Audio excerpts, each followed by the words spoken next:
Welcome to Cool Plugins. In this video, I will show you how you can design single-page templates of the Event Calendar plugin in Elementor by using Single Page Builder Pro plugin. For this, go to Events Page Template under the Event Add-on submenu and add New Template.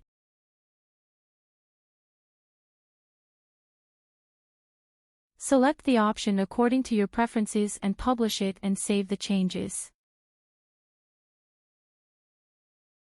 Now go to Events and view the event.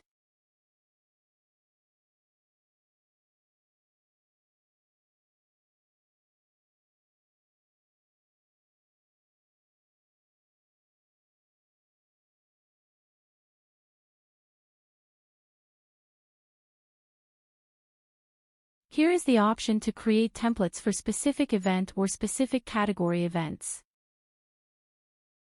Thanks for watching this video.